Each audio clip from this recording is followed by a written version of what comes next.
crank up the noise. It's game time now.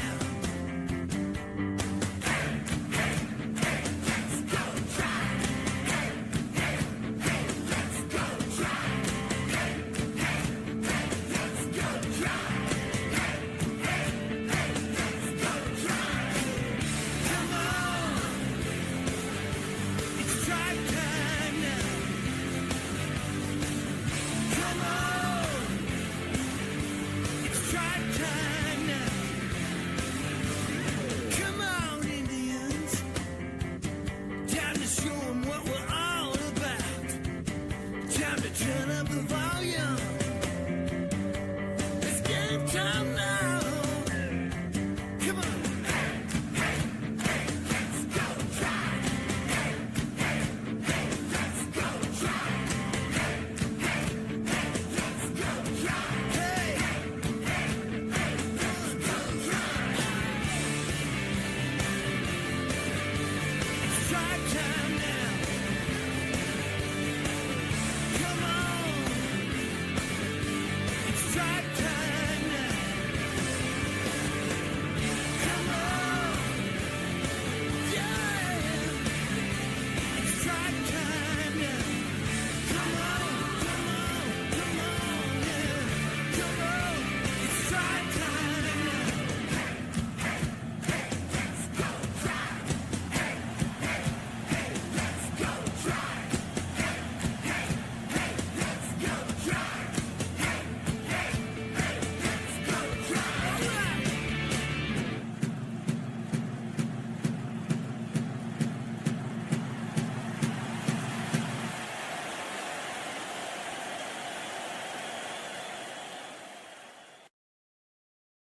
Welcome back, Guardsmaniacs. It is Gary Fair and Logan Bruce, and we are here with Guardsmania episode 3.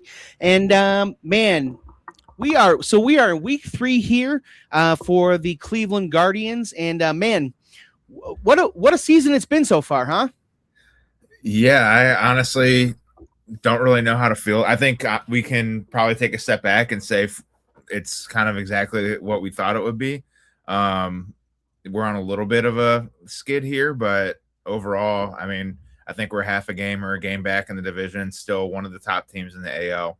Can't really do too much complaining. Yeah, for sure, man. It's so far so good. This past week, we lost our first couple series. So as of last show, we hadn't lost a full series. And since then we've lost every series in the past week. But here we are. Here we are. But we are winning 2-0 right now against. We are back at home. Got some good home cooking against the Orioles. Valera just had a bloop single here, so we're getting something started here in the bottom of the 4th. And so far, surprisingly, it hasn't been the offense which has been the issue for the Guardians. Right. Yeah, it's kind of how it's always been, man. Like timely hitting. Like what is it? Martinez has started to heat up a little bit. Jose he hit, like you said, the 2-run bomb already today. The offense is doing enough to win ball games. Yeah, so far it's been so good. So the Guardians right now, they're 10-9. So that's one game above 500, which you obviously want to be more than one game above 500, but you're only 19-20 games into the season. So but right you're staying above 500 right now. The Guardians are looking good right now. We got something started, 1 out in the bottom of the 4th, got a man on first. So if we can keep this going right now, we have our ace. We're going to talk about this a little later, who is the ace of this staff, but right now I'm already going to tell you who my vote is. We got Parker Messick on the mound, and so far, man, he has been just dynamite. Yeah. So that it's a weird, and I'm trying to switch over to the pitching stats I had up here. So at the start of the year, obviously, like the easiest way to tell kind of who has or what the coaching staff, who they feel is like their number one guy is obviously that opening day starter. Outside of like any spring training issues, like if a guy doesn't get the rest he needs. But for the most part, your day one opening day starter is the guy that you can probably safely say that first week at least he's our ace. I think Bybee overall like is great to have here in Cleveland. And like nothing negative. Like I don't know, he's just has been inconsistent is what you can say about him, I guess. There's been flashes last year, the year before, like he'll get 8 to 11 strikeouts in a game and goes 7-8 innings deep. Like he has the potential. He has the stuff to really be that ace, but I would agree with you. There you go. You have him up here. So yeah, I mean, then it's such even when I had the hitting stats up, like again, this is so early on in the season, everything looks better and everything looks worse. Like there's nobody on our team that's hitting 300 right now except for Austin Hedges, but it's such a small sample size. Yeah, for sure. I mean, Austin Hedges looks like Mike Trout right now. Yeah. And I honestly, even in a single game, I'm not sure that I've ever seen Austin Hedges in any sort of sample size, look like this. So, good for Austin Hedges. He supposedly found something in his swing at the end of last year. And, with the way Bo Naylor is hitting, man, the way Bo Naylor is hitting, if Austin Hedges is hitting like this, you got to find a way to find some more bats for him. And I guess I never thought I would say that, not about Bo Naylor, but about Austin Hedges. I never thought I would try and find at bats for him, but we got to. It looks like we got to find some at bats for Austin Hedges here if he keeps hitting like this. Yeah, it's tough because it's like, and I feel like we run into this a lot, and we'll get back to the pitching this discussion here in a second, but like specifically with the catchers, that actually feeds right into the pitching discussion. Is there's a the hitting or any position on the field, like fielding comes into play, but there's like just a totally different thing between a pitcher and a catcher. Like maybe Hedges just like his veteran status could even help the pitchers more. Who knows? But I'm just looking here, and Bo in the last 7 games has 2 hits. Hedges again, like he's only had a few at bats. I mean, I think he's only played 2 games, and Bo has played 4. So if we're looking here, Bo Naylor is hitting 158 right now. Yeah. He's starting to heat up. Last 7 days, he's hitting 222. Yeah. I mean, fire. Yeah. Yeah, that's a problem. Yeah. You can't have, especially, I mean, Bo Naylor, if you have a guy that, if you're a catcher and you're hitting like this, you have to be making a difference with your glove. That's why Austin Hedges has been able to be, stay in the majors for the last 10 years. Austin Hedges has never been able to hit, but he makes a difference with his glove. And it's not even necessarily throwing guys out, although he does have a good arm. It's, look at the ERA when he's behind the plate. When he is behind the plate, he turns guys into aces. As much as, we want to talk about the pitching coaches and all the pitching development that we've had here, how much of that really is Austin Hedges? And I don't, I don't know how it is Austin Hedges, but for some reason, when he is behind there calling the game, these pitchers are these guys, turn from, middle of the road to top end starters. A lot of these guys, even this year, are the best games, these pitchers are having for the Guardians are the times when Austin Hedges is catching. So, Bo Naylor, if he's going to hit like this, he's, got to pick something up from Austin Hedges, or I don't think his stay in the majors career wise is really going to be around much longer. Yeah. And it's tough because he was another one of those like highly touted prospects, somewhat maybe because his brother was already in the league. They also have another younger brother, like they're a baseball family. But I remember Naylor he was one that we were all looking forward to getting called up because he was just, again, like everyone was saying, like this dude's legit. And he's also had flashes of it. I think he hit a double yesterday or the day before. Like when he hits some gappers, like you can see it in his swing. Like he has a beautiful swing. It's a very long swing though too. So we talked about Chase DeLauder on the first episode. Bo's swing's kind of the exact opposite of that, where it's like a long, methodical swing, but when he gets a hold of it, he does. But he's not a coach out there on the field necessarily like Hedges is. That's why Hedges was like, we all joked about it, but he was our big offseason signing, was like, because Dolan didn't do anything. But we signed we signed a World Series champion. Yeah, right. But it's the best way to say it. He's like another coach out there. And that used to be kind of the or like a archetype for what a great catcher would be. And like then the guys, real quick, like Sandy Allen would be. Yeah, go ahead. Real quick, not to interrupt here, but we just saw Messick here in the 5th inning just go 1, 2, 3. So 59 pitches in 5 innings. We're in the middle of the 5th. The Guardians are up 2-0. We can keep going, but I know we're going to talk a little bit here about who the ace is, but I'm just loading up for what my case is going to be a little later on when we talk about who the ace is. Parker Messick, man, he is fun to watch. Yeah, I think we'll summarize or quickly like just end with the catcher stuff. Like Bo, yeah, he needs to do something because it's like it's 2 or 3 years now where we're kind of just waiting for him to blossom. Mm-hmm. He knows what he's got to do, so it's time to do it. Yeah, for sure. And especially with you got a guy like David Fry there, who I know he's had the shoulder issues. So I don't know that you necessarily can have a guy like David Fry behind the plate every single day. But you have other options out there, and Bo Naylor, he's not a Gold Glover. So you have not anybody, but anybody could probably, there. When I say anybody, I mean, not anybody off the street, but anybody as far as major leaguers, that are catchers can hit 170. I was just about to say the same thing. And play average defense.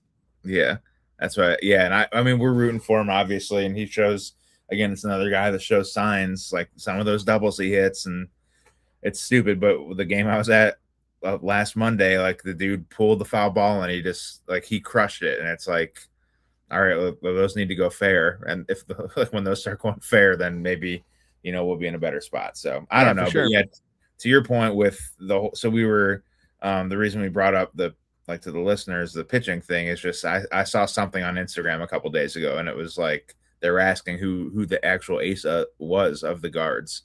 So I think the results are there for Messick. Like, it's very easy to say him. My initial feeling would be Gavin Williams. One, because he liked the reel that I posted singing the Chase the Lauder song. But he's also your ace. Yeah, he's my ace, and that's all that matters. It's a toss up between those two guys. Like, I think Messick's numbers are probably going to be better, but I don't know. Williams is like 6'4". Like, he's a big dude. He just feels like a number one guy. Well, I believe he was like a 1st-round draft pick for us. Mm-hmm. He's got the pedigree. Yeah. So they're both like, it's almost 1A and 1B, I think, is what we're looking at there. And you could put either one of them in that top spot. I love how fast Messick works. Yeah. He doesn't give these guys time to really get settled, in the box there. He's a lot of fun to watch. He doesn't have as much, this might be a little bit of too old of a reference for you, man. But he doesn't do as much fidgeting as this guy. But there was a guy that used to pitch for the Expos in the 90s his name was Carlos Perez. And he was just a lot of fun to watch. He worked fast.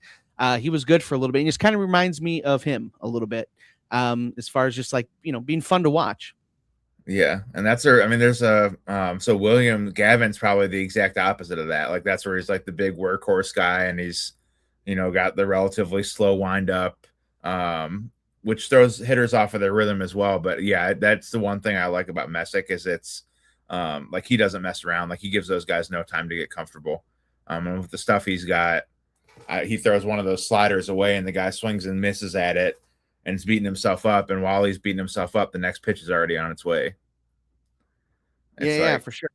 And out of a young guy, you like to see that, like, where he's not taking long walks around the mound and thinking about his last pitch. Like, he's just back, no matter what the pitch was, he's back on the mound, forgot about it, and is getting ready for the next one. Yeah, for sure, man. Yeah, it's like CC Sabathia and Fausto Carmona, or Roberto Hernandez, whatever you want to call him. There was a year or two there where they were both just dominant. For sure. And, it was crazy because, Fausto Carmona, man, you thought that you had this really young pitcher, and then you found out he was like 52. Yeah. So you got him at the end of his prime instead of at the beginning of his prime. Yeah. And then, I saw him when he was pitching out of the bullpen. I was at a game, I think he was with maybe Tampa Bay, and of course, we had to heckle him a little bit call him Fausto, and those Yeah. bullpen guys did not like that. And don't call him that. Come on, it's Fausto, man. He's Yeah. Fausto to And me. he's He the will one that always did be it. Fausto Yeah. to me. It was funny to me is like his like regular name is just like almost like John Smith. Like it's just like a regular, like then Fausto Carmona is just so out of left field. Like, Yeah, and it for was sure. a smart move. Like you'd never think like this is a made up name. Like it sounds like it could be a legitimate name. Real quick, so as we're talking here, we have Austin Hedges up to bat now, and he just grounded out to shortstop. So he didn't hit that home run we were talking about. But Hedges, he's catching for Messick, and Messick, 59 pitches through 5 innings. So that is, I mean, he calls a great game too. And for the younger guys, that's huge, man. Like it's almost like I don't know, like it didn't work for the Browns, but like whenever a young quarterback's out there and you have Joe Thomas, on your left side the entire time, like it's almost you have another coach out there, or Batonio now, like you have another coach out there on the field with you, to kind of calm you down and get you through the game. Yeah, for sure. Yeah, man. And it's funny, like every offseason when they re-sign Austin Hedges, I groan and I give them grief. But man, I sure am happy when I see him catching, though, to be honest.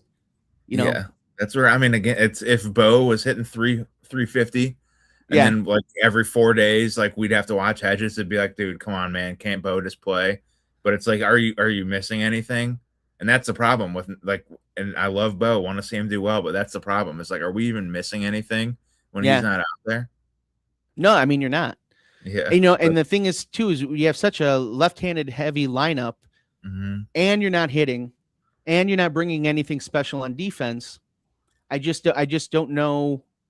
It just feels, what's the word I'm looking for? I can't think of that word, but there's the clock's ticking. Like, all right, man. Like, well, it's not only is the clock ticking, but there's so many left-handed hitters that don't hit in this lineup. Yeah, that's what like kind of. Now I feel comfortable getting a little bit more negative about it because we're on a little bit of a skid here, and it's like, oh, like okay, we're at the middle of April now. No one on our team's hitting 300 except for Austin Hedges because he has 9 at bats or whatever it is. Like just it's guards ball though. I don't know. Like it's not the Browns or anything where this happens every year and we have to watch them not make these guys do the same thing every year and somehow sneak into the playoffs every year. For sure. It's just like, we have that guy. We have that guy, the left-hander who doesn't hit. We've got that guy. Yeah. We got 3 of them every day in the lineup, Yeah. But we got, Valera. I love, Valera's up now. Looks like we'll see. You see what he actually has, he definitely he hits all the time in AAA. Just a guy that hasn't been healthy. Yeah. So we have never been able to, to see him. So, we can get that shot. Speaking of AAA, there's a guy down there that we've been looking at every week, and he is starting to get hot. And here he is. He is Travis Bazanna, our #1 overall pick from 2024. And if you look at this, that OPS jumped about 200 points in like the last week, I'd say 100, 200 points, somewhere around that. Watching last week's show and heard you call him a bust. Yeah, I think he did. Yeah. And Stephen Kwan just hit and he's safe. Stephen Kwan with an RBI single drives in Rocchio. We are up 3-0 in the 5th, unless it gets challenged here. But I think he heard me call him a bust. And here we are. He is starting to hit. He hasn't hit any home runs. But dude, to have if you're hitting 282 and you have an OPS and 800 without any home runs, that means you're hitting the ball around the yard. Yeah, that you're just a hitter. Yeah, man, you're smacking it. You're hitting doubles. So that's actually, I shouldn't even say it on here. But I play a lot of fantasy baseball, and that's actually one of the things I look at is the doubles over the home runs. Because it's like you can tell a good hitter by, like, if the ball leaves the yard, it leaves the yard. But like it's the extra base hits, the doubles that can really tell you like if a guy can hit or not. Yeah, for sure. It's I don't know. All right. So he's starting to heat up. What are your thoughts on it? I mean, you gotta let him keep heating up, man. You know, it says to me with I haven't really had a chance to watch a lot of his at bats, but it says to me that he's probably hitting in the gaps now, Mm-hmm. which is good. But now you got to start hitting him over the fence. And we know he's not going to be a 30 home run guy, but what I don't want to do is I don't want to call him up here and have him be overmatched. We don't need another guy coming up here hitting 170. Yeah. So like Wilk says here, man, let him cook. Let him cook. I see Let him Sam's cook. in here too. What's up, Yeah, guys? we got to let him cook. Right now, Mhm. the play is under review, so we're going to see if they're going to call him out at home with Rocchio here. This has been a fun game to watch so far. If you guys get MLB.TV, you can watch all of the games live, except for I think the ones on Apple TV or whatever it is. That's what I've got here, and I'm able to watch it while we're doing this. And I think they're going to call him safe. Say after reviewing the play, the play stands. He is safe. The Guardians are up 3-0 in the fifth. So I want to. I have always like given Rocchio and Schneeman a pretty hard time. Specifically when I'm like texting our fantasy baseball chat or talking to my brother, like just because they always like stood out to me as like I don't know. We talk about the platoon guys that we have like 6 or 7 of them every year, and they're kind of just the two that stood out. I do want to offer a formal apology to both of them. Like Schneeman has started to hit a little bit. He's making some plays out there, and I really do like Rocchio. Again, he's not Omar Vizquel or Nomar Garcia Parra or anything like that, but he's an MLB player for sure. Oh, for sure, man. He's a cheat. Great on the base paths. You just saw Yeah, it right man. there, I guess. Yeah, I like watching him. Mhm. I think one of the problems for the Guardians, as far as like the fans and some of the guys coming up, is that everybody's coming up after Francisco Lindor. And you had Lindor coming up, and then we had all of these shortstops.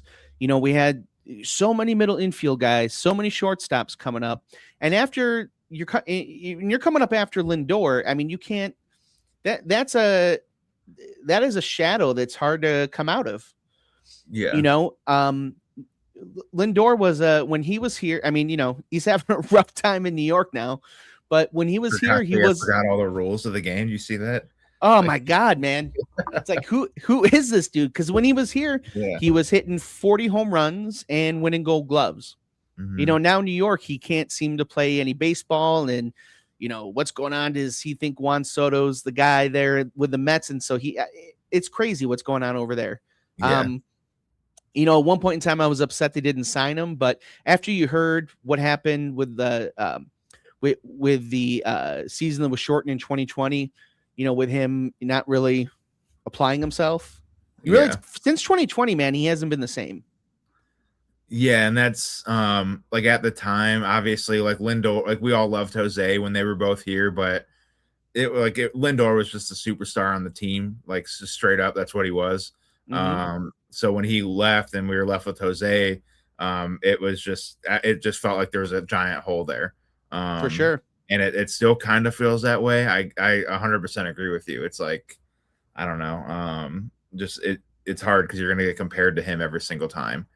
That being said, like, yeah, I don't know if I'm glad that we didn't sign him because it's not my money. So I don't like if Dolan wanted to spend $300 million to sign him, then I'd be happy with it. But it was weird though. You remember like he came out and was saying like he never liked being called Frankie, and this was like after he left, and it was like, bro, well, did you tell anybody that?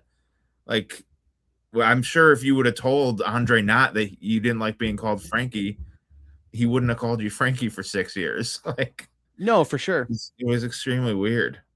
But I also like, and I feel just kind of going off that I worry about that with like the Hosey stuff. Dude, yeah, same. I don't like the Hosey stuff. His name's Jose, but that's neither here nor there. I won't do the Hosey. Americans can't pronounce his name right. Like, yeah, dude, his name's Jose. Yeah. Quit, stop with this stuff. Yeah. I saw Quan actually said it in one of the interviews. It was like 2 or 3 games ago.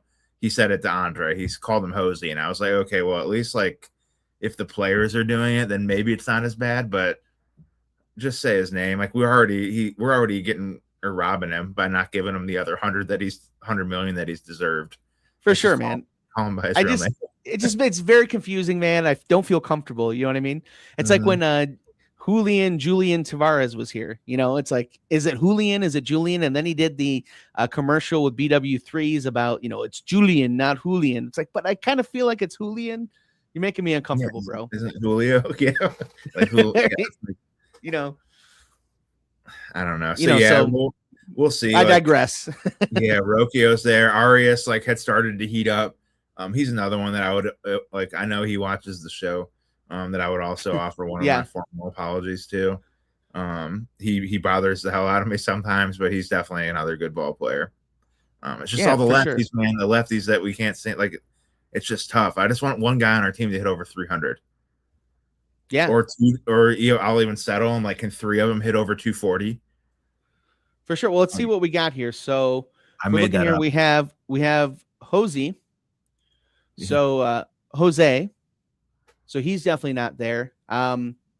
Angel Martinez is really right now the only one hitting over 300. Yeah. And he's had a couple of bombs lately too. He's starting to hit. Yeah, man. He's a dude that's kind of coming out of nowhere. I mean, he really wasn't a highly thought about prospect. But you know, here we are. You know, with him, he's one of those dudes that is just been undeniable. You know, he's not really a highly thought about prospect. He plays infield and outfield, but he has made them find a place on this team. So he's, you know, those are the kind of guys that are fun to watch. Right. Yeah, it's exciting to see him start to come on because injuries happen throughout the year, and he can probably play 4 or 5 different positions if he was asked to. Yeah. So it helps having a guy like that. Yeah, absolutely. It's been a lot of fun to watch. How long do you want Bazanna up? How long? Like, if he continues to hit this way, what would your ideal timeline look like? You know, really depends on what's happening up on the major league roster. Yeah. You know, what I don't want. I don't know if there's a specific timeline, but let him get hot for a month. Yeah. You know, maybe mid-May. Yeah. You know, let him get hot for a month. You know, let's see if he can do it over a period of time. And, you know, then you start talking about bringing him up. Yeah. But, you know, Juan Brito just is not doing it for me. Yeah. And he's another, like, I don't know if has he had an MLB stint before? I should know this, but I don't. I believe he came up last year with us. Yeah. Let me take a look here. It's tough because while you're doing that, I guess I'll rant about it. Like, he's another, like, you know, it's not the Browns, like, where it's like kind of relatively easy just to boo for the team and the guys on the team just because it's the Browns, which we don't do, by the way. We also support the Browns, but there's just a different vibe around the Guardians. Yeah, go ahead. Real quick, not trying to interrupt you there, but so this is, you know, his first time up is this year. Okay. But I'm gonna, whether it is your first time up, I'm gonna show you something here. So this is where really I'm having a hard time with him. Yeah. So we're 10-9 now, right? And this is one of those losses is because of this. This is the other night in St. Louis. Sorry, guys, it's a little choppy. I don't know if Sam or Mike are still in here. I think with Sam's, even with his bad hand, he could have caught that and thrown the guy out.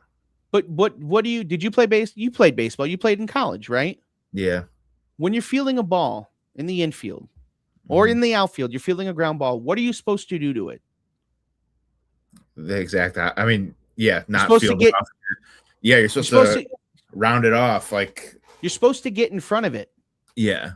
You're supposed to get in front of the ball. And what does he do here?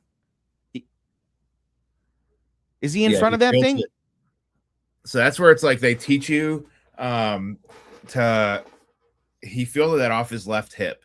And that is like the very first step of the fielding process is to, get the ball almost kind of lined up to your left side a little bit so you can slide over. So if the ball's right here, like I see it coming, I slide over and then you end up catching it, like you said, in the middle of your body.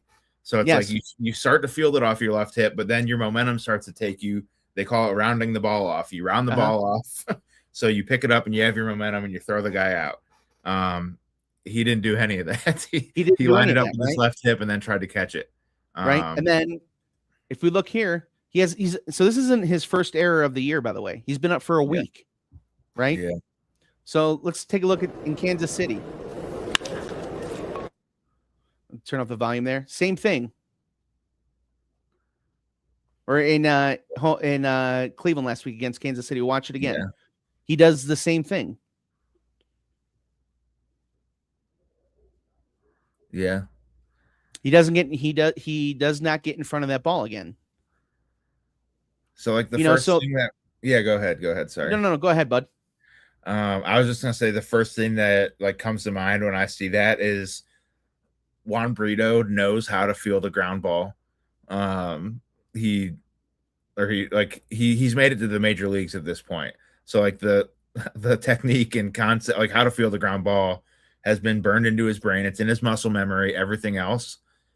But I'm wondering if it's like just, especially the one the other day, like when it's 2 outs in the 9th inning, you get this easy roller that's the easy out to end the game. Like how much of this is nerves? You know, like he's been waiting for, like we've been waiting for him for a couple of years, so he's been waiting for it his whole life. Like how much of this is like his nerves? But I'm also wondering too if like, so the big thing on him has been his defense. If he was a good defender, he would have been up here a year and a half ago. His bat is not the, even though he's not really, crushing the ball, they say that, his bat is not the thing that's kept him down in the minors, right? We've been waiting on his defense. So is this what he's been doing? That's what I'm saying. So that's what I was maybe it's not nerves. Maybe is this what he's been doing the whole time? And then they just say, screw it. Maybe these AAA fields are just bad baseball fields and the ball takes weird hops. Let's call him up. Or maybe, or it's just like he's maybe just, at this point, it's just like you needed a guy up here to play second base. Bazanna wasn't ready. You know what I mean? And we're just going to see how the bat plays. Yeah, that's what I'm wondering too. Like, it's been talked about before. Like once Bazanna comes up, it's very, very hard to send him back down. Because you'll we'll start talking about it. It could crush his confidence. I'm wondering like if Brito, and this could be totally wrong, but like if this like you just said has been happening the whole time, but they just said, well, we're not calling Bazanna up yet. So it's like, let's give Brito 3 or 4 weeks, see what he does. And if it doesn't work, then that's when Travis gets the call. And you'd like to see him capitalize on it, but man, like that one the other day pissed me off. It's like, come on, dude. Like in high school, they'll bench you in high school for doing that. Yeah. They'll bench you in Little League for doing that. I ended up being primarily a pitcher because I would make some stupid plays like that. So it's, maybe, I don't know, maybe he can be a relief pitcher. Maybe that's what we'll get 3 or 4 more errors out of him, and then Carl Willis will start coaching him up.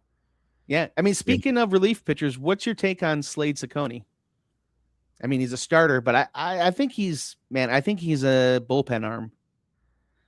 Yeah, it's tough because what was it? 2 starts, not the most recent start, 2 starts ago, he was looking great. Like he's just another one. Like Bibby's probably like obviously a step above him, but his stuff is really good. It's just so inconsistent. And to your point, then that's maybe where a move to the bullpen, even if for a month or 2, like long relief could help him. I honestly kind of feel like I think Slade Ciccone is the best closer in baseball. You think he is? Yeah, like you move him there, he's the best closer in baseball. He's a dude that, like, it seems the 3rd time around he gets killed. Yeah. Because I think if you give him, if he can just go in and pitch an inning and doesn't have to worry about saving it, his stuff is so good that he can go through and he can power through a high leverage situation. His stuff is nasty. None of his stuff lands in the strike zone. It starts in the strike zone, and it all looks like it will. Yeah, and it all looks like it will, but nothing lands in the strike zone. And the problem is that I think once you get through that 3rd time in the lineup, now everybody knows nothing's going to end up in the strike zone. He's just walks on their shoulder until they But you get this guy coming in the 8th or 9th inning as a setup, then that's something different, and he can just haul off and pitch. Right. And if he has, that arm endurance, then he can be a multi-inning guy. But I don't think starting pitching is for him, man. Yeah, it's like extremely inconsistent. That's the thing that bugs me with him. And again, sometimes he looks like we could be sitting here talking about how he's our ace. Like if you watch him for 3 or 4 innings, it's like, okay, this guy's the best pitcher in baseball. And then he's not the next inning. Like, who it was like that? Jose Mesa. Mm-hmm. Was he a starter at one point? He was. We got him over from the Orioles. And he was a starting pitcher, and there were times, man, where he was gnarly, dude. But the set, Right. around the set, at the end of the second or third time around in the order, they'd start to crush him. Yeah. And then that's right. Damn, I didn't know that about Mesa. Man, could you think like the guy that, I mean, he had great years, but how much different his life would be if they would have just kept him as a starter, like with what he's had to endure since, because of his move to the bullpen and what happened here in Cleveland. Like Jose Mesa? Yeah, I'm just like, it's like crazy. I was just thinking about that. Like the dude's life had been hell for a little while. Oh, for sure. All the crap people gave him. And all he needed to do was just get a couple more outs as a starting pitcher, and they probably would have kept him there. Yeah, I mean, but you know what, dude, he also had some incredible years here, and he had a long major league career because of the bullpen. Dude, Mariano Rivera was a starter who got murdered, then he found his cutter. There's Dennis Eckersley. Mm-hmm. Yeah, I remember I've seen that. He was an Indian. Mariano, yeah, I know. But that's not how we remember him. No. Yeah. He's one of the best ever for a different team. Yeah, for the A's, and the Guards are up 4-0. 4-0? 4-0. Ramirez just scored. Ramirez has a couple hits. Valera just has an RBI single. Manzardo has a hit. We have thank you very much, Eric Green. So Jose Mesa was 10-12 with a 492 and 33 starts in his final year as a starter. Well, Smoltzy, that's another good call. Yeah. Smoltz is one that kind of pulled off both of them. Like he was. Yeah, for sure. He was good at, like, he was a great starter also, obviously. Yeah. Fausto for Carmona. Sure. Yeah. Fausto Carmona. Once they figured out he was 49 and shouldn't have ever been pitching more than 2 innings. Yeah, for sure. I'm trying to think here. So let's we're up 4-0. I'll take a step back with the Slade thing just real quick. That would be like, I think it's a solid idea. Smoltz was on the Braves with like Glavine and those other guys. Yep. But that would be like, I'd be interested to see if somebody like a starter would be open to that, or if Slade would be open to it. That's a whole other thing to take into consideration is like, would he be open to it? And like I mentioned on the first episode, like it is just a totally different mindset. You almost have to be crazy enough to be a setup man or a closer. Like it's like almost aggressive. Like you have like your energy is just all so much built up. It's way different than being a starter. Where you're like right now, he's warming up 2 hours before the game. And like walking around with his headphones in and stretching and all that other stuff. 95 Braves starting 5. There we go. Let's see if anybody can name the 95 Braves starting 5. We don't talk about the 95 Braves here. Yeah, I know. How was 5? Man, that was a team. That was a team, though, dude. Yeah, I know. That was a team. But dude, that bullpen too that they had there was unbelievable. Mark Wohlers is their closer. Mm-hmm. He ended up here at the end of the 90s and just wasn't the Mark Wohlers that they had there. But of course, we end up in Cleveland. We ended up with a lot of the Braves closers towards the end. We had Mark Wohlers here. We had John Rocker. That dude was a trip, and he continues to be. Even like he's been canceled for years now, but it's like That he said something like very racist, and like that dude sucks. Small Yeah, for Splatter, sure. Maddox, Avery. See if anybody else can.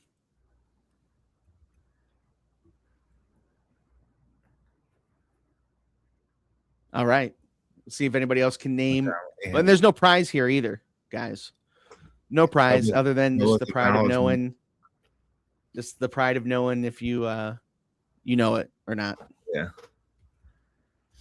So right now we if you're watching the Guardians with us here, the Guardians have 2 on, 1 out with our guy Juan Brito up with a 1-2 count. We'll see if he can put something together here and extend this inning, put up a crooked number here.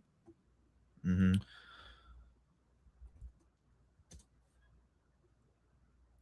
Yeah, Mike, we mentioned John Rocker. He was in the bullpen, not one of the starters. The other guy was Kent Merker, left-hander, who also ended up with the Indians. We ended up, I believe Avery, did Avery end up with the Indians too at the end of his career?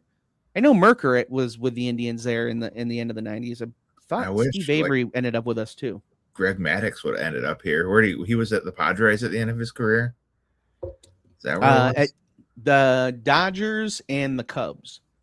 Cubs, that's right. Yeah. So he came up with the Cubs, then went to Braves, and then back to the Cubs, and I think Dodgers right there at the end. Okay. I don't know why I was thinking the Padres. He was nasty, man. Yeah. He was nasty. Randy Johnson. That's what they're probably exact opposite pitchers, but both two of the greatest. Oh, for sure. Randy Johnson was always trying to hit Kenny Lofton, man. Was he? Yeah, man. He was dirty. I hated Randy Johnson. He's a photographer now. I don't know if you've seen him, and I think Griffey is too a little bit. Kevin Millwood, wow. Yeah, so but Millwood wasn't on the 95 Braves though. Yeah, but I think Millwood was here in 05. So Millwood, yeah. But Millwood was the guy that showed that the Indians could turn around pitchers. Mm-hmm. So he came back here in 05 and showed that Carl Willis actually was Carl Willis's first reclamation project. And after they turned him around, that's when pitchers started coming here. Yeah. And I think it's when we returned around Steve Carsey again or something like that. And that Kevin Millwood was you don't have the Guardians that you have right now with the pitching staff if Willis doesn't do that with Millwood 20 years ago. So, I can't believe he's been here for so long. I can believe it, but that's a very long time for a guy to stay. Well, he was gone for a long time. Was he? So he left when we fired Eric Wedge, and he went with Eric Wedge. Wedgie. And then we had what's his name came back over with Francona, the sexual harassment guy. They got hired as the manager of the Mets, and then everything went down. And he ended up getting fired, didn't end up really getting the job. And then we hired Carl Willis back after Wedgie wasn't managing anymore. Who was that other guy? I can't think of his name, but he was like Mr. Pitching Coach. Yeah. He was Mr. Pitching Coach. I can't think of his name. Did he get hired with the Mets or the Angels or something? I don't remember. Yeah, Mickey Callaway. Callaway, yeah. Yes. Right. Thanks, Eric. Yeah, Mickey Callaway. Eric knows ball. Thanks for he definitely knows ball. Yeah, he does for sure. So Eric is actually going to be helping us out in the show here in a few weeks. There we go. Yeah. So Mickey Callaway, what was the guy, but thank goodness Carl Willis came back. And now, and Carl Willis is now, he was here with Francona and he stayed here. Mm-hmm. He's now here with Vogt. And you kind of hope that, Carl Willis lives forever. I wish that Jim Schwartz had a little, this is going to sound weird now that I'm saying it out loud, but I wish he had a little Carl Willis in him. Like where he could just no ego and didn't need to try to be in charge and could just be there for another head coach. That would be cool. Just like be the defense guy in Cleveland. Yeah, because that's what you are. You're a defense guy.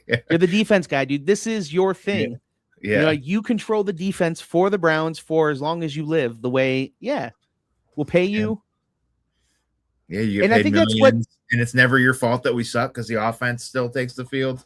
Yeah. And I think that's what the Browns, and that's what, you know, we'll talk that on Bearded Browns, but I think that's what the Browns thought they had, you know? Yeah. That's what we as fans thought that we had there. And, you know, it is what it is, you know, but, you know, not many organizations have that either. And I can't remember his name, but there was a pitching coach for the White Sox that they had for like 20 something years that he was like that too, that stayed with Kenny Williams for a long time. That was just there no matter who was there. And you know, he was a Chicago guy. And he was just there no matter who was the man, no matter who the manager was, he was the pitching coach, and it was the pitching program, and he stayed there. You know, he developed Mark Burley and, you know, all of those guys that they had there in the, you know, 90s and 2000s. You know, and the White Sox had some good pitching during that time. That's what I like to see. Like Sandy stayed like through the coaching change and stuff like that. It's good that they had that continuity. I think it's definitely helped. Like it doesn't feel like we lost a beat at all between Francona and Vogt. Not at all. And, you know, so we're going back talking about who the ace is, right? An ace is a guy that stops your losing streaks, and he's the one that gives you the innings when you need them. And right now we have Parker Messick. I don't want to say what he's throwing because I don't want to jinx it, but he has something special going on right now. And he has thrown through 6 1/3 innings, 82 pitches. 82? Mm-hmm. 82 pitches through 6 1/3. So this is a guy that, like, you talk about, like, whether, you know, who's your ace, right? And he is at a time when you don't need to be, you know, going to your bullpen. He's giving you innings right now. Mm-hmm. You know, that bullpen is stretched right now. Yeah, and that's where I think the way he's pitching right now, like we could say that he's the ace. I think Gavin Williams still is another one of those guys, but this is crazy just how like fast Messick has come on. This is really exciting to see. I mean, it's back to guards ball, man. Just good pitching. The one thing that's missing, though, and you mentioned it, is the bullpen. It's like it's kind of been kind of shaky, and that it would be nice if our closer wasn't betting on games. That would have been cool. That would have been awesome. Had our all-star closer because he wasn't trying. That was already making $40 million, whatever it was, trying to make some extra bucks for people back home. For sure. That was like the big thing with the Brito. So I was going to ask you, and I think I know the answer, but let's say if this game goes 4-2 and it's in the 9th inning, are you still bringing Cade Smith back out to close it up? I don't know. It depends on. We'll see how it goes.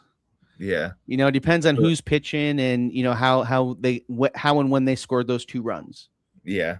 Yeah. That's why I guess it's kind of a weird time. Like we can't call Gaddis. Like Gaddis can't be our closer. He just came off the IL 2 days ago. Yeah.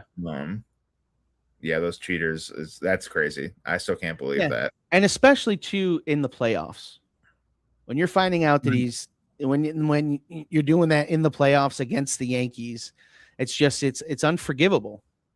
I'm telling you, like I said it after that Yankees game when he blew the game. It was, and I might have said it on the first episode, and I'll say it every time we talk about this loser. When he blew that game, I texted a few people and said like that was pretty sketchy, just the way that he was giving up those hits and those bombs. And then he doubled down by going on Instagram and flashing all of his rings and his reliever of the year awards and stuff. Like a lot of people were saying, like that was just him trying to get his confidence back. And I think my like tinfoil hat theory is that he posted all that to let us know that if he wanted to win that game, that he would have won it, or he could have. Like, look, here's what I can do when I'm actually trying. That's my tinfoil hat conspiracy theory, is that he blew that game. All right, we are through 7. Through 7. And I will say that on the box score, when you're looking at, you know, the 3 rows. Don't say it.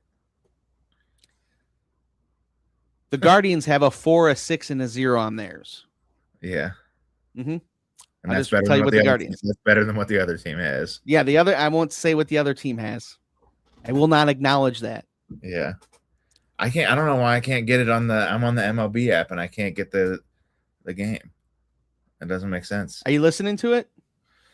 No, I could. Like I do have the on it when you can't watch it on MLB TV, they give you the option to listen to it on the radio. Okay. But I don't know why I can't. Are you doing it on your computer or on your phone there? I don't know, but I turned it on and there's a big blue like I'm watching the play-by-play, just the animation. There's a big blue notice for what's going on in the game right now. Okay. Gotcha. So they're trying to jinx it. Like Understood. Yeah. That's crazy. Why would they do that? They have it on the screen in the broadcast. See, that kind of, I don't know how you feel about it, Eric. That makes me mad. Like, it's like, I'm glad that they're opening that. Like, the game is getting more views, and it's actually been doing great. Like, I think the viewership this year is up all around. But this is one of those things that you don't need to put up on the screen. Like, it's kind of an unwritten thing of baseball, which is why Gary hasn't said it out loud yet. Oh, for sure. Yeah, they keep putting that up there, and I don't want to see it. They put it up there, so it's like people scrolling by will say, "Oh, wait, maybe I'll stop and watch this game." And then they get more advertising dollars. Nope. Like, yeah, but I'm not seeing it. I'm not saying it. You know, in fact, I hope there's nobody sitting next to him in the dugout. You know, there's some rules that you need to live by when this sort of thing happens. Nobody talks to him. Nobody talks to him.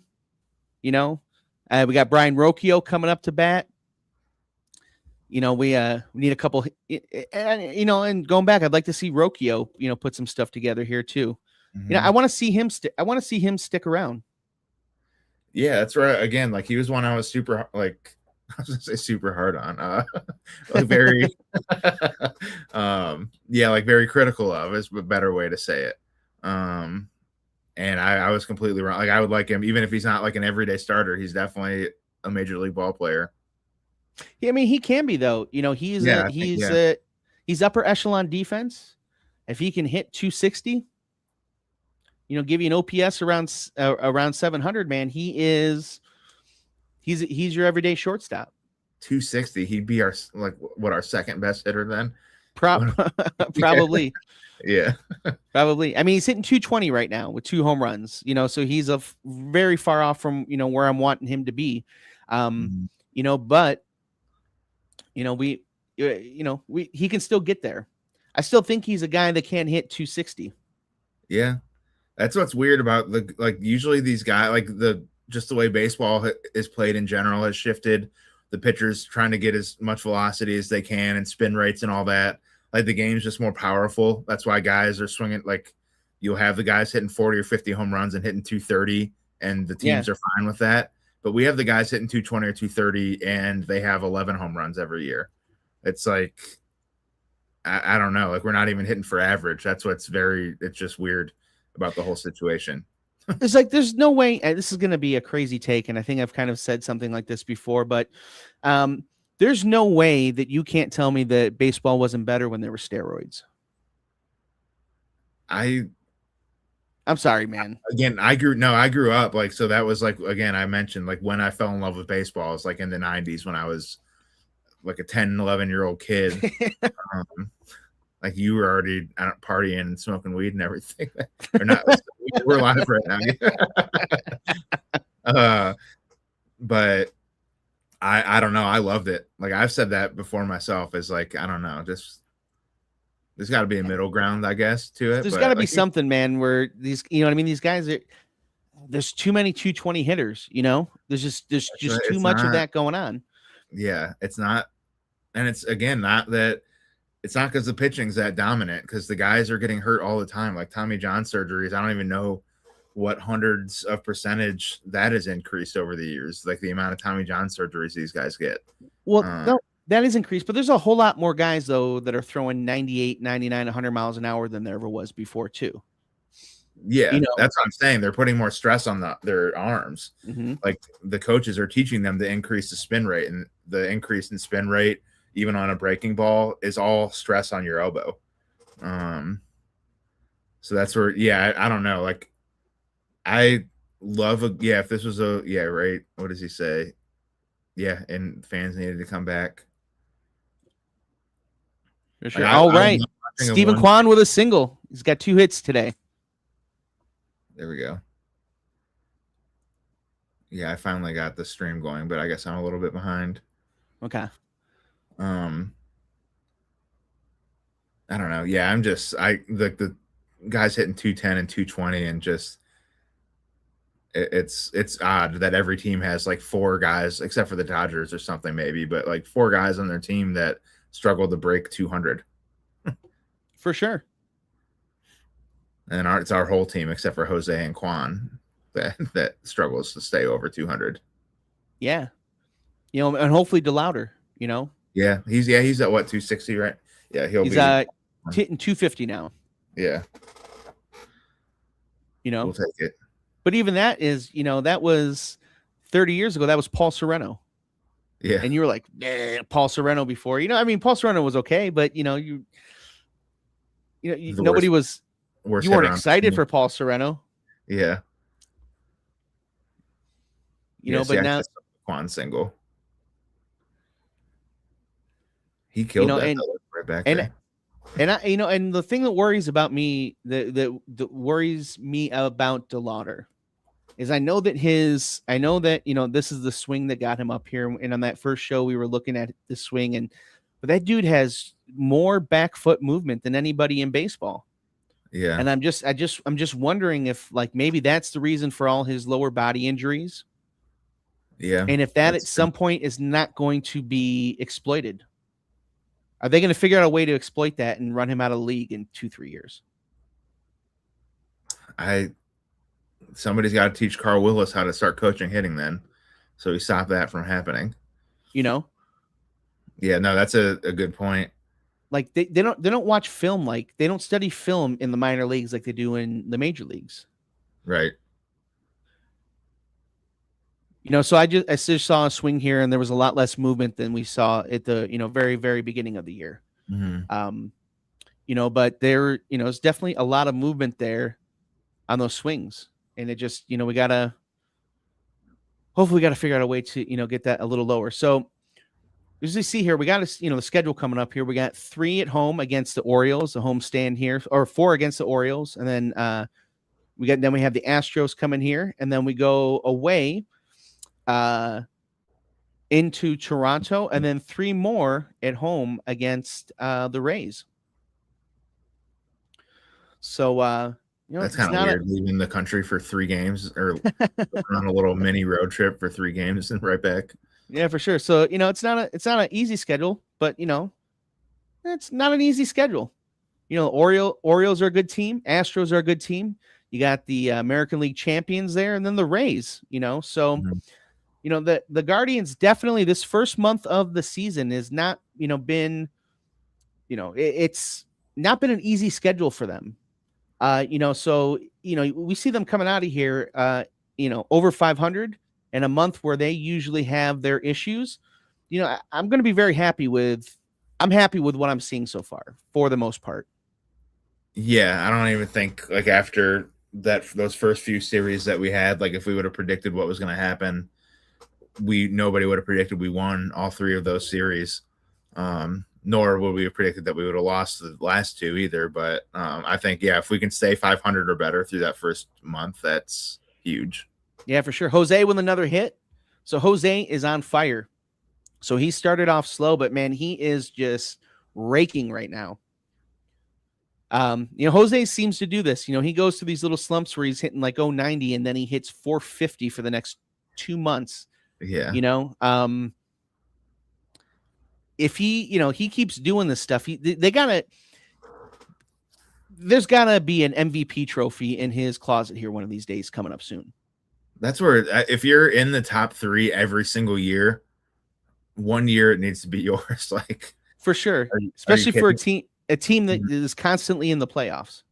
Yeah, and they're constantly there only because of him. Oh, for sure. I mean, that's the definition of most valuable player. Yeah. There's pretty soon, just we need to see some hardware in that trophy case of his, because he just continues to carry this team. Yeah, and it's tough. Like I know Otani's in the other league, but Judge, like with what he does, I wish it, like if they like keep giving it to Judge and Otani and those guys, like then change the name to the most outstanding player at that point, because it's not the value they bring to their team. Like that, I get Otani and Judge like provide huge value, but if you remove them from their teams are still competitive. If you remove Jose from ours, we'd win 30 games. Maybe. And that's if we get Hedges out there more. We need to change Hedges' number to number 8. Yeah, that's what out in left field. Yeah, which will bring me to what I'm going to talk about next here. While we're talking about incredible offensive performances, there's a guy that he wore number 8 for the then Cleveland Indians, and he is not in the Hall of Fame. And we were talking we were talking off the air here before the show, and you were saying that I don't remember exactly who you had said you heard say it, but they had said that there was one guy that they, in the history of baseball, right-handed hitter, that they did not want to face in his prime, and his name was Albert Bell. And I wanted to bring up a comparison of another guy that was a DH. He was mostly offense. He spent 22 years in the league. So we're going to go 22 years. Albert Bell was how long? 11? 11 maybe? Yeah. And not full. So we're going to compare. So we're talking over a decade more, right? We're going to look at numbers, since baseball is a number sport, right?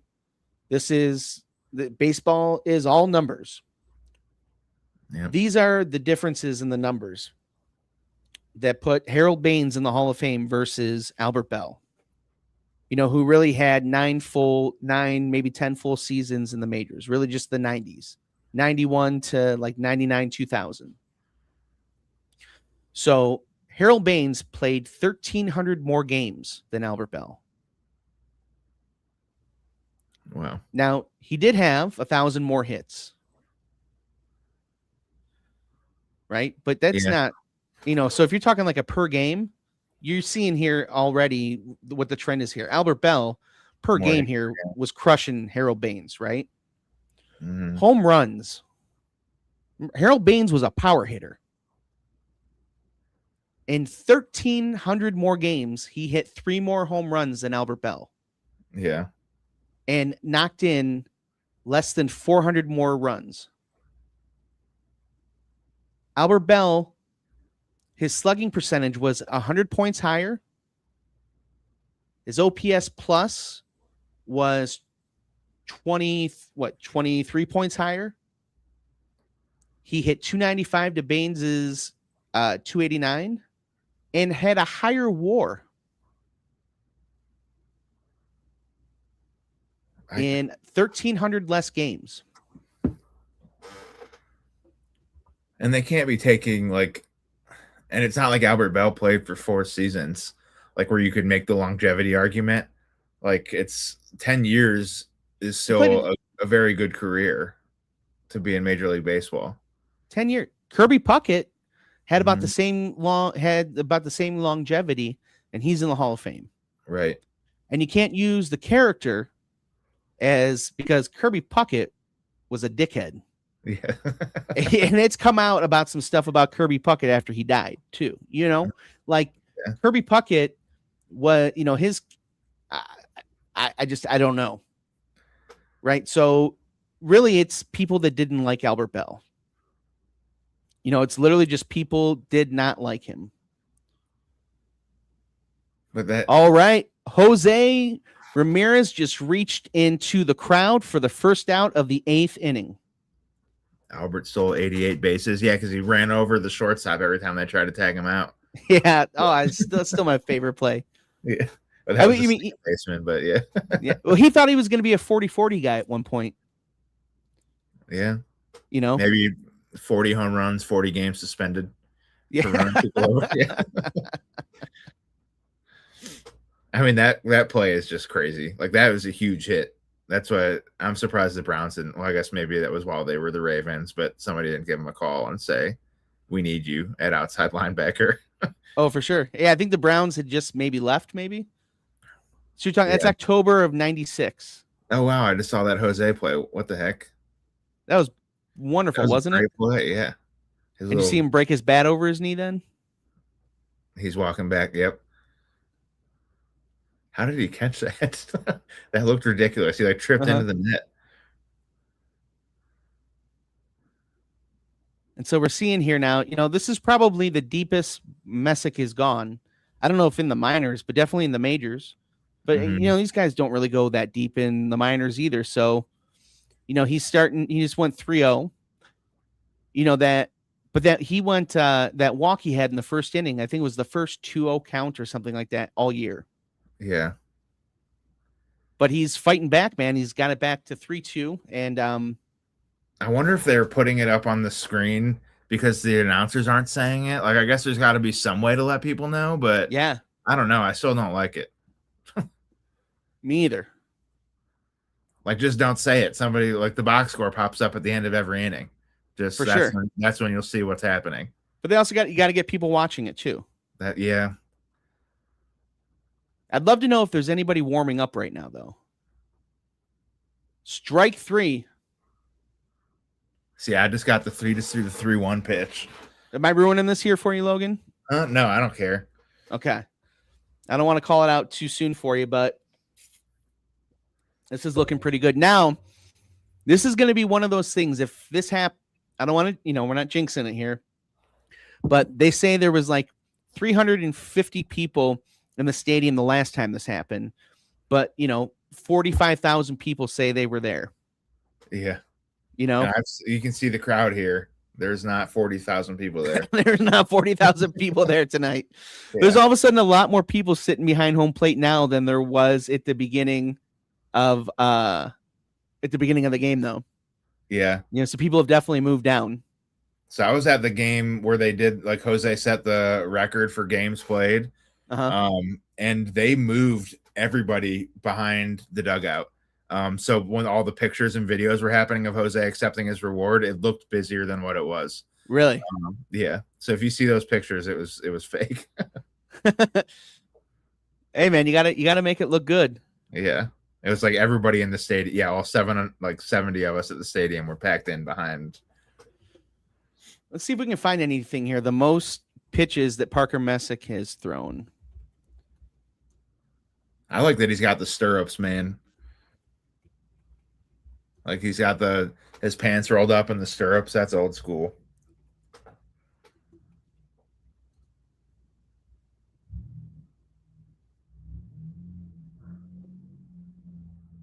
So the most he's thrown so far this year is 90. What Eric says it was at 99 when he sent that message. Yep, he was at 99. Now he is at he's at 102. So this will be his 103rd pitch coming up here. So it'll be interesting, if the Guardians let him come out for the 9th.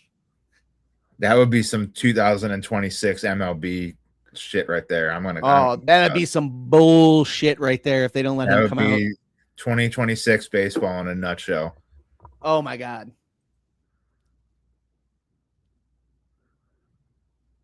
We'll see here. So yeah, go ahead. No, go ahead, buddy. We're waiting for pitch 104 here. Okay. I was just gonna say I feel like an old head already when I say it, but I remember like dudes going deep, like they'd throw 110, 120 pitches every other time they went out there. Oh, for sure. But they also weren't throwing 99 miles an hour again, either. Back to the spin rates that you can't throw 120 pitches when you're throwing at 105%. For sure. But you're in the 8th inning. This is your 106th pitch, and you're still throwing 96 miles an hour. But it looks like he's starting to lose the strike zone here a little bit. Yeah, which is understandable. All right, boys, we are going into the 9th inning here. Usually the show, we don't take it this long, but I'm not leaving. No, yeah. Yeah, I'm not leaving here. I have some work stuff to do, and I just might have to lose my job over this. It doesn't matter. Yeah, we are not leaving here. We are 4-0 in the middle of the 8th. This is wild, guys. Middle of the 8th. Guardians baseball. I'm starting to get goosebumps a little bit here, Logan. There's it showing your boy Slade. Tell him to get his ass out into the bullpen.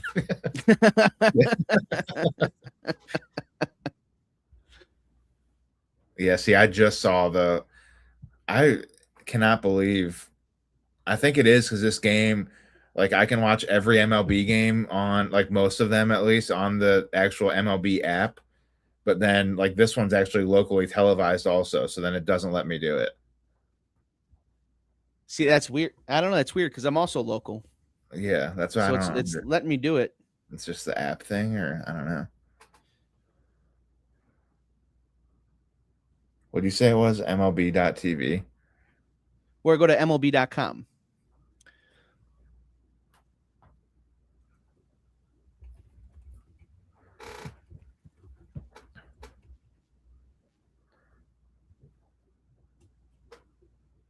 This has been awesome. Just to like happen to come upon this, as we're doing this show. This might be something we might have to do this now every game because baseball's superstitious. Yeah. Sorry, honey, about our marriage and our jobs and everything else. But if this is what it takes, I'm willing to do it. I mean, we don't have to worry about the offense if this happens every game. No, for sure. Absolutely. Bowie can go out there and keep hitting 180. Yeah, for sure. So now we got the guards coming up in the bottom of the 8th and just, maybe put a couple more insurance runs here. We got Valera is up again. And man, he's looked good, man. He's a guy that we've been waiting for a lot of years to come up here. And it just for one reason or another, we just haven't been able to see him because of injuries. But now he's out in right field. He's 4 for 9 for the season so far. He has a couple RBIs. He's we're finally getting to see him, and he looks like a major leaguer. And that's helpful too, especially like you mentioned, DeLauder's injury history. Schneeman's another one that can be out there, but we have Martinez. There's 4 or 5 guys that can like rotate in that outfield. Oh, so for sure. DeLauder doesn't need to be out there and right every day. He can DH like he is today sometimes. Yeah, DeLauder's your DH, man. He might. I don't know, man. I think he's eventually going to be at first base. Yeah, he kind of has that vibe. Like, just, I don't know, he's like big and kind of lumbers around. Like, I mean, you mentioned Richie Sexton is kind of still the good comparison. Yeah. I mean, I just, he doesn't, like I said before, in the couple of shows, I don't like the routes he takes to the balls out there. And, with the injuries that he's had, I don't want him out there. I don't want him running. Right. I don't want him at full speed sprinting. Right. So we have a 1 down in the bottom of the 8th. Just wait. You don't normally want a 1, 2, 3 here when your guys are up, but I want to see Messick out there. Yeah. That's where at this point, it's like the longer you're sitting there and he's thinking about it now, everyone in the stadium on both teams is thinking about this. So just get him out there so he doesn't have any longer to think about it. Yep. He's definitely throwing more pitches than he ever has probably. I mean, I don't imagine you're throwing 100-something pitches in college either.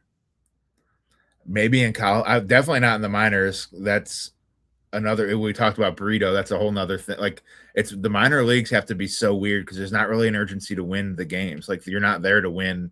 Yeah, minor league baseball games. Where did you play in college? Lake Erie College, a D2 school out in Painesville. Okay. And were you a reliever, starter? Starter, but I got hurt, so I did not play very long. Okay. Were your guys, the guys that you were playing with, I mean, were they throwing a lot of pitches like that? Yeah, kind of. I mean, it was, again, like there's like an urgency to win. Not everybody there, especially at like a D2 school, but not everybody's there to make the major leagues one day like that. They're there to win baseball games. So it does kind of push the envelope a little bit more. Okay. But then somebody like Messick, who probably has been bookmarked since day one that he showed up on campus to go pro, they might not let him pitch that much in college. And so we got Juan Brito up to bat. He's in the major leagues because of his bat. The guy that we traded Nolan Jones for a couple years ago, everybody was upset about. Nolan Jones is back in AAA. Juan Brito's up here and he's hitting 200.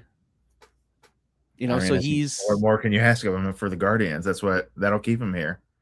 That's a Guardians Hall of Famer All-Star, Yeah, 200. Yeah, he's got a spot. It's when you're looking at a lot of the teams around the league too, it's like it's weird. You don't see a lot of switch hitters anymore. It seems like they're all on the Guardians. Yeah. We have all of the switch hitting infielders on the Guardians. Yeah. And they're actually like at a kind of a premium now because the number one overall pick last year was a switch hitter. And that was part of the reason that he was. He's a shortstop. He's a switch hitting shortstop. And it's like they were saying, like Ethan Holiday, Matt Holiday's son, was a higher rated prospect, but he's just a left-handed hitter. Yeah. So he didn't get picked first. That was last year, correct? Yeah. Eli Willits. Okay. Nationals drafted him, I believe. Matt Holliday has got some offspring, man. He's got his other kid that's the shortstop prospect for the Orioles too. Yeah, Jackson. He's that left-handed hitter. Yeah, he's hurt. He's on my fantasy team, so I got to get him healthy again. Yeah, you working with the trainers and all of that? Yeah, seeing when I actually draft. We have a dynasty league, so we have minor leaguers too. I also drafted Ethan Holiday, his little brother, so I'm all in on the Holidays.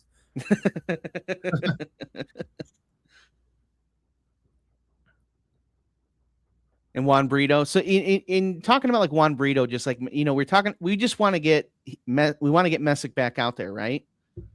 So what does Juan Brito do? I'm still behind. Does he get a hit here? This is when he's working the count though, dude. It's 3-2. He just fouled a ball off. You know what I mean?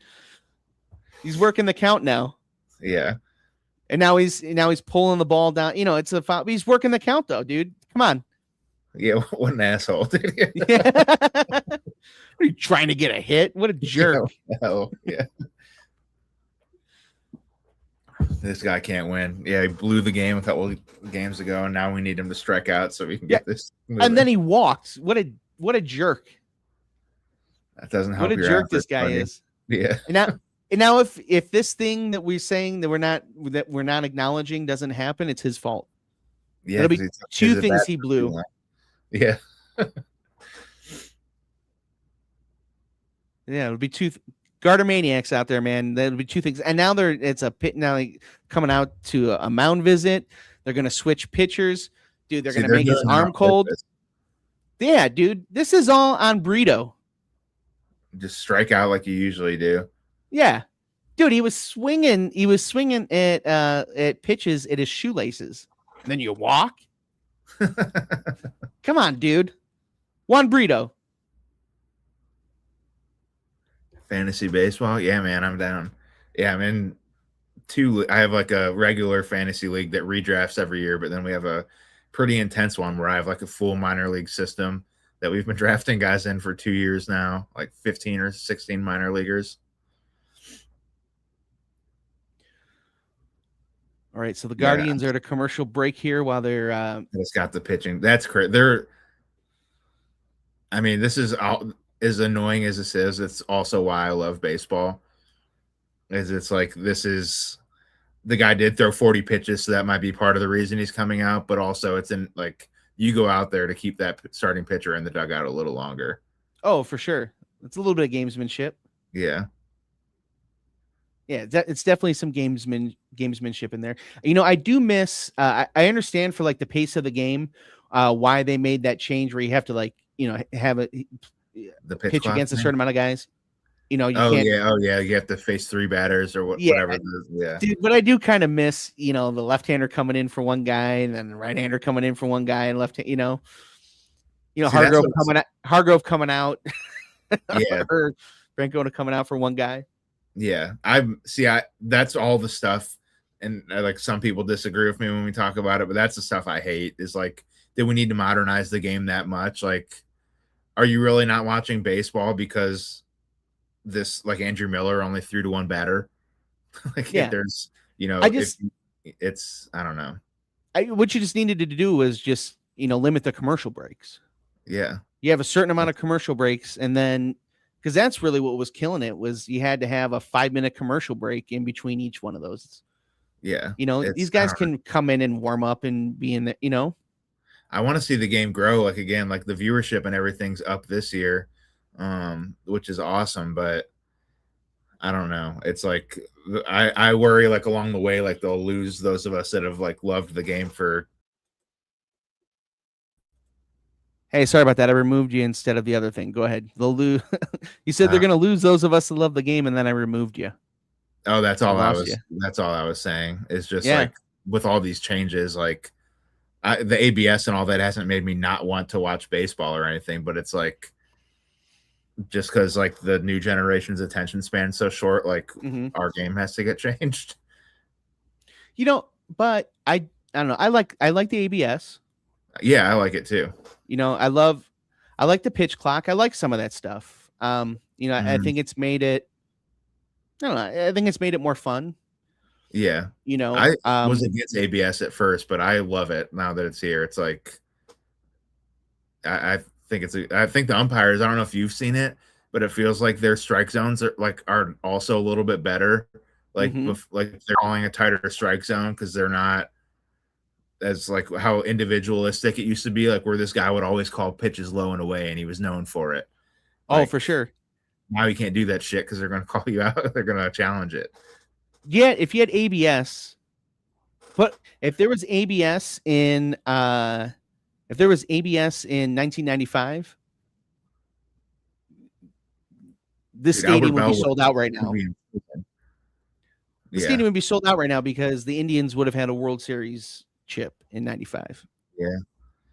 They And wouldn't have Albert been Bell would have calling. murdered somebody. Well, dude, they wouldn't have been calling Maddox and Glavine strikes a foot outside of the Yeah, strike zone. yeah. And see, that's again, like I think it's better for the game that doesn't happen anymore. But it was also something that I loved. Like if it was, I don't know, Clayton Kershaw or someone who's put 15 years into the league, like their zone's a little bit wider than the rookie that just got called up yesterday. Like I get why that's not cool to do, but I did like Yeah. still love that part of the game. All right. I want to shout out to Austin Hedges here. So this is why he's such a good catcher, right? Is that he knows that he needs to get his pitcher back out there. So what did he do as the catcher? Not only does he call a hell of a game, but he gets up there and he makes sure that he does what? What did He you strikes do? out, man. He struck Yeah, out. he knows what he's. He knows what he's doing. And then, they're doing a great job here. They're not even going to commercial here. They're keeping with Messick here while he warms up in the 9th inning. Getting some crowd shots in here. This is very special. That mustache that Hedges has is incredible.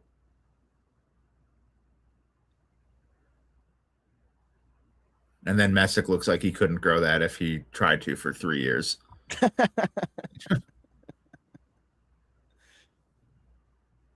Yeah, dude, those stirrups are awesome. That's what, yeah. You were saying I'm that glad earlier. I love that look. Yeah, it's badass.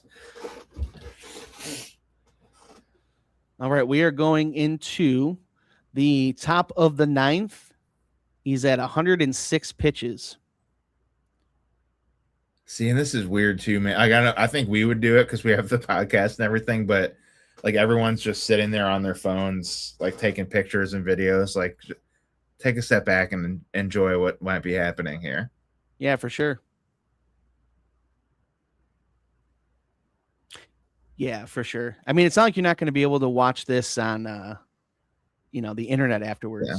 I mean, I know, I guess you watch your own video of it, but yeah, that's what you go. Yeah, like I don't know. Even if we posted it, like from 600 feet away, here's what Parker Messick looked like warming up. Like, yeah, no one's gonna care about that. oh, I'm behind. Did it happen? He lost it. Juan fucking Brito.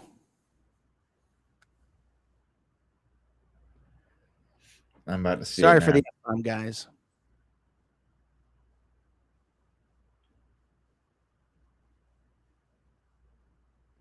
I mean, still, dude, a hell of an outing, especially Oh on the my day God, that we're yeah. talking about who the ace is. I think you were right. Messick, he's your ace, man. Yeah. I'm about to watch it now. Wow. What a game, man, he has pitched. Dude, they had Just an inch outside of the his shift glove. on again, man. Damn it. I mean, he was like very far towards the middle. Yeah. If he's playing where he should be, then Yeah. you would have at least given Brito a chance to play it incorrectly and have an error. Yeah, it would have been an error. And then it still would have been a no-hitter. Yeah, see, that's the analytics, man. That, I mean, you can't argue with the numbers, but without the, like, you would, like, probably in the 90s, you'd slightly shade over that direction, but you wouldn't be damn near standing on top of second base. Yeah. Yeah, Messick sucks. Gavin Williams is the ace. No question. Who said that? No, I'm just kidding. Oh. All right, now bring in Slade to close this out. Yeah, I feel you, Sam. You know, and even if Arias, I mean, they would have shaded Arias at the same spot that they put that they put Brito. Yeah, I mean, it's really not on Brito. 5'4", isn't he? What's that? Brito is a shorter man. I feel like Arias and his golden hair would have made it over there. Or Yeah, Rocchio. for sure. Rocchio would have been at second, I guess. Yeah, I mean, I'm still blaming this on Brito. Yeah, this is all. I mean, it all is his fault. He took too long in his at bat. Yeah, I think so.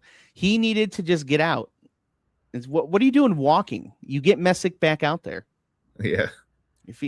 Oh wow, they left Messick in though. Yeah, I'm gonna try and let him finish this, I guess. Get the complete game. I love that. I love that for him. That's that awesome. That they're doing this for him. That's Carl Willis right there, or Vogt because he was a player. That's where you hire someone that maybe wasn't a pro player as your head coach, and I don't think he stays out there. Like, well, Francona was a pro player, and he was taking the guy out. Yeah, that's true. Yeah. You just need a former pro that has massive balls, and that's what we have in Vogt. Mm-hmm. All right, and now we're going to our closer. Slade. Yeah, one day. Yeah. And we have a standing ovation from the crowd here at Progressive Field. And, man, he deserves every moment of it. That was, man, what a performance. Yeah. What a performance. We, the Guardsmaniacs here at on Guardsmania. That was something, man, for Parker Messick. Okay, so I just saw the single up the middle. Damn. Wow, that was great. Well, man, what a game. Awesome. Well, now we got to see if they're one swing away from getting right back in it. Or one ground ball to Brito away from the bases being loaded. Yeah, for sure. Oy vey.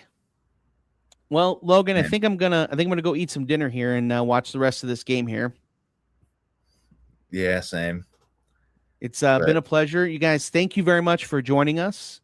We will see you guys next week. And, if we have time, we'll try and, do a live here or there throughout the week and watch some Guards baseball with you. All right. And go Guards. Go Guards. If you want to, if people want to check you out, where can they find you, Logan? Logan Bruce Music on all platforms. All right. You guys go Guards, and we'll see you next week. Later. Go Guards. Go Guards.